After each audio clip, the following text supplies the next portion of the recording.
Okay, so get ready for this one, because today we're diving into something truly unique. Yeah, this one is definitely different. We're talking about donkey wisdom. Donkey wisdom.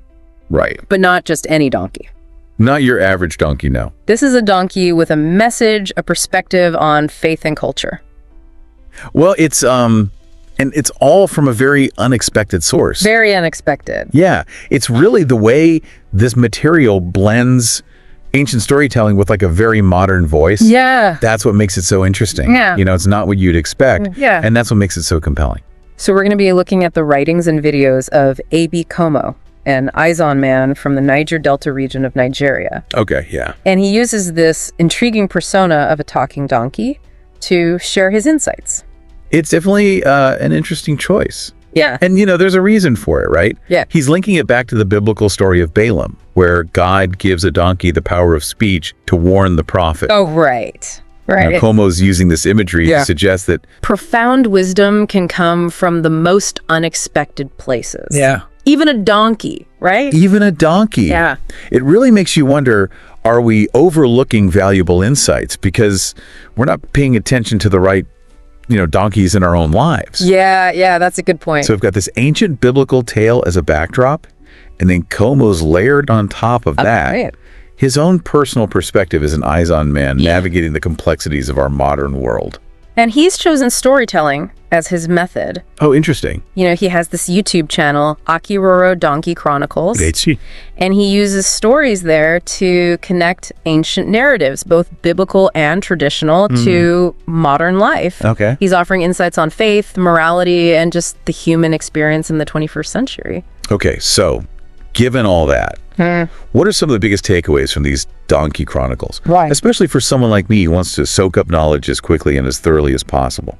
Well, there are several themes that actually address your interest in efficient learning. Okay. And some of them are surprisingly practical, actually. Okay.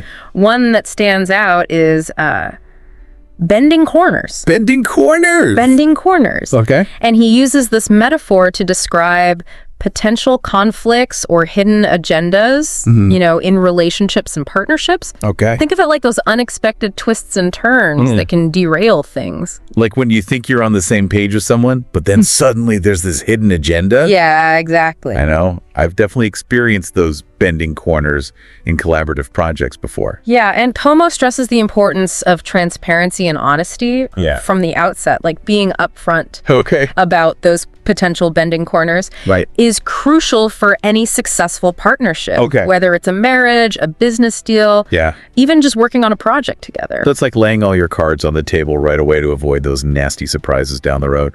Right, exactly. Another fascinating theme is as a man thinketh. As a man thinketh. Yes, and it's really about how our thoughts shape our reality. Okay. Komo delves into how our environment, the choices we make, even the things that we allow ourselves to dwell on, you know, really influence our experiences. And this is where it gets really interesting for me because, you know, I'm constantly battling information overload. I know. Does Komo offer any advice on how to manage that and stay focused? He does, yeah. He's a firm believer in guarding your mind against negativity and what he calls evil influences. Evil influences. Yeah, he argues that dwelling on negative thoughts can become a self-fulfilling prophecy. Right. Which makes sense when you think about all the research, you know, on cognitive biases and that negativity bias in particular. Yeah, absolutely. So it's like training your mind to focus on the positive and the constructive, you know, almost like building a mental filter to block out all the noise. I like that. Komo even suggests practical strategies good. for avoiding this unproductive conflicts, which we all know can be a major source of mental clutter. Yes, they are. And he uses this really colorful analogy. He talks about mud wrestling. Mud wrestling. Mud wrestling. Like imagine two people covered in mud. Oh, I see what he's saying. And there's no clear winner. Yeah, it's just a mess. It's just a mess. Yeah, I could definitely see how that applies to a lot of social media arguments today. Oh, absolutely. Just a lot of mudslinging. Yeah. No real resolution. Exactly. Just a waste of energy. He also talks about paying attention to nonverbal cues. especially in face-to-face communication. Okay. He actually says, a good look into your counterpart's face may quickly give you the signal that it is not a good time or the message you are sending is not well received. So being sensitive to those nonverbal cues, reading the room, so to speak. Exactly. Exact. Yeah. And, I think that ties in nicely with his idea of kiripoi. Yes. The lost art of keeping ears to the ground. Right. Now, what exactly does he mean by that? So kiripoi, it's all about seeking wisdom from those unexpected sources. Oh, okay. And it's this idea that valuable insights can come from observing nature, learning from our predecessors, and even paying attention to, traditional wisdom. And it's about actively listening to the world around us. It reminds me of that saying, there's no such thing as a stupid question. You just have to be willing to listen and learn from anyone, anywhere. Right, that's the key. Right. And that actually connects to Komo's emphasis on patience. On patience. Yeah. Okay. He explores both traditional proverbs about patience, like the patient dog eats the fattest bone. Right, right. But then he also looks at those modern day pressures that might make patience seem like a weakness. Right. So it's a fascinating juxtaposition. So what's his take on patience in our very fast-paced world? Well, he sees it as an active process. Okay. Not just waiting around. Right. He talks about strategic planning, knowing when to act and when to hold back. Oh, okay. He even challenges that traditional proverb. Oh, does he really? Yeah, he says that in today's world, the patient dog eats no bone at all. Wow. That's interesting. Suggesting that being too passive can lead to missed opportunities. So it's about being deliberate, thoughtful, making choices that align with your goals, rather than just reacting to every little thing. Having that bigger picture in mind. Okay. That's tea. This is all great stuff. Yeah. I mean, I'm already seeing how these concepts could apply to my own life. Oh, good. There's so much more to explore in Komo's work, though. Oh, absolutely. I mean, we're just scratching the surface here. Yeah, another really intriguing idea he presents is passive persuasion.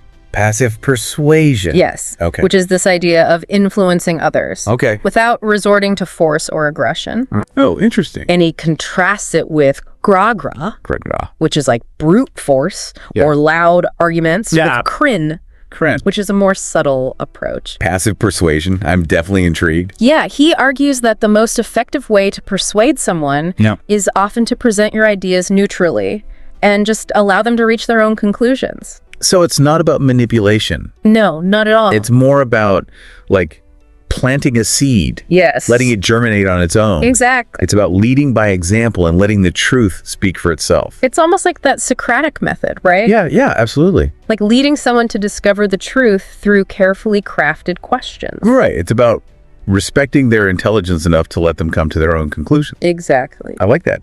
But how does Komo's eyes-on cultural perspective play into all of this donkey wisdom?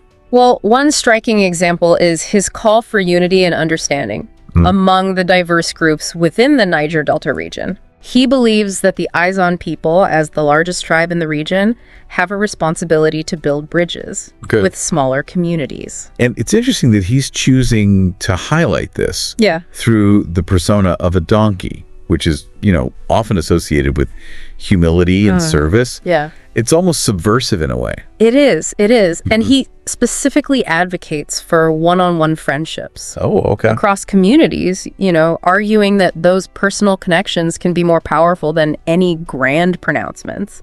So it's those personal relationships that really make a difference. He says, friendship cannot be legislated just as peace cannot be mandated. Yeah.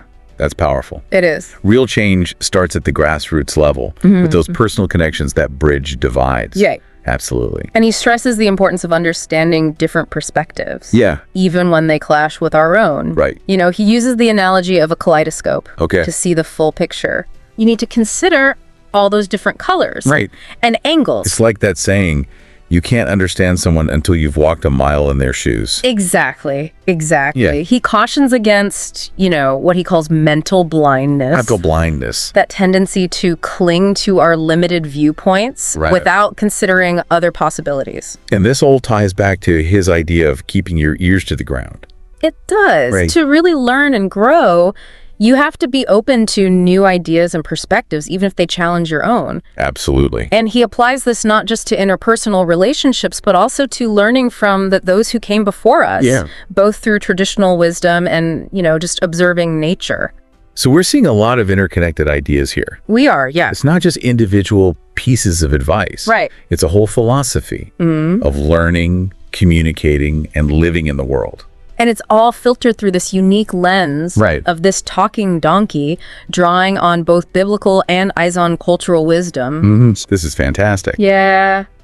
But we're just getting started, right? Oh, we are just getting started. There's so much more to unpack. There's so much more to unpack in Komo's Donkey Chronicles. So much more to learn from this donkey. Exactly. Speaking of interconnected ideas, Komo has this really intriguing concept he calls the periodic table of friendship. A periodic table of friendship. Okay, I gotta admit, that's not something I've ever heard before. Right. So break it down for me. What is this all about?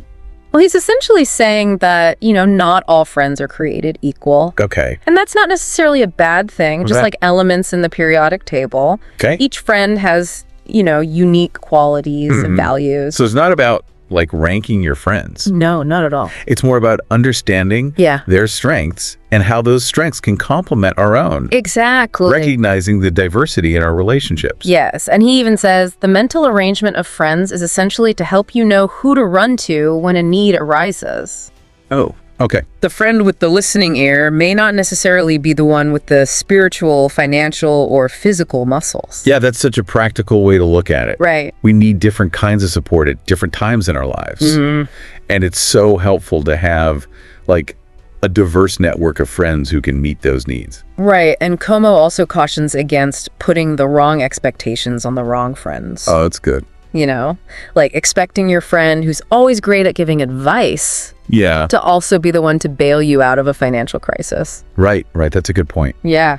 Thinking about these different types of friends, it makes me think about the friends that we choose for our children. Oh, yeah. Or even the role models that we expose them to. That's a great point. This kind of connects with what Komo talks about with ownership being in the DNA, right? Yeah, it does. Yeah. Komo uses that phrase to talk about the profound impact that parents have on their children, regardless of their, physical presence or involvement. It's about recognizing that our influence as parents, it goes beyond just our immediate actions. So even if a parent isn't physically present, their influence is still woven into their child's DNA. That's his argument, and he's quite emphatic about it, actually. Is he really? Yeah, he says, whether you are abroad, outboard, or onboard, it does not matter. The war is at our backyards, lest we fool ourselves. Wow. There is no place to hide for any adult or mankind that makes the choice to lay down and produce children and then renege parental responsibilities. Wow, that's powerful. It is. It's a real call to action. Yes. Not even just for parents, but for the entire community, right? Absolutely. And he extends that responsibility to the wider community too, arguing that adults have a duty to mentor children who may lack positive role models. That's interesting. He says, if we neglect children when we have the opportunity to influence them, we will regret the adults they become. That's a sobering thought. It is. Because, we often focus on protecting children from those negative influences. But Komo's really emphasizing actively instilling those positive values. Equipping them with the skills that they'll need to navigate all of life's complexities. Yeah. And, that responsibility extends beyond just children. Okay. Komo encourages us to cultivate that sense of collective responsibility for each other's well-being. Right.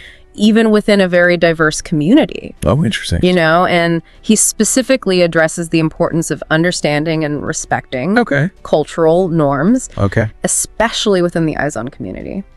Interesting. So let's delve into that a little bit more. Sure. What specific cultural insights does he offer?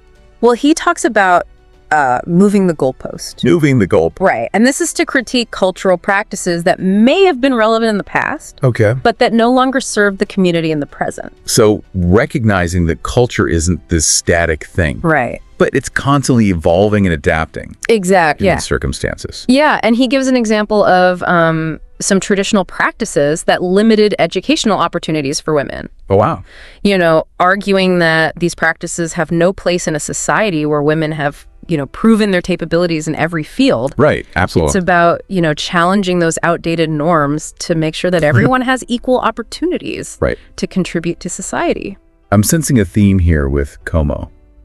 Yeah. It's about not just accepting the status quo, but actively questioning it. Yeah. Whether it's our relationships, our thinking, or even our cultural norms. You're picking up on a key element of his philosophy. Yeah. He's a big advocate for fairness and justice. Okay. Particularly in decision-making and resource allocation. Okay. He believes that everyone should have a fair chance to succeed, regardless of their background or their social status. Right. And this really ties back to his call for unity and understanding across communities, right? Right. Like creating a society where everyone feels valued. Absolutely. And respected. And he also cautions us about the dangers. Yes, of individualism and, the pursuit of power at the expense of others. And he uses this really striking image of the top dog eats all, while all others are viewed as stray dogs that scramble for the leftovers. That's powerful. It is. It really highlights the pitfalls of that winner-take-all mentality.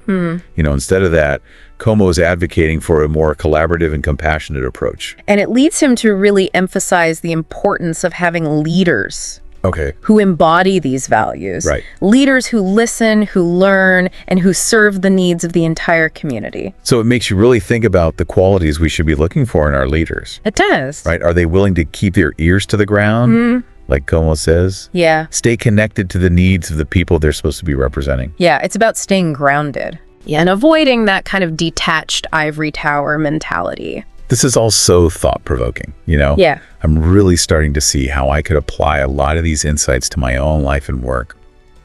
And there's still more to come. Oh, good. Komo's Donkey Chronicles are just filled with these gems of wisdom.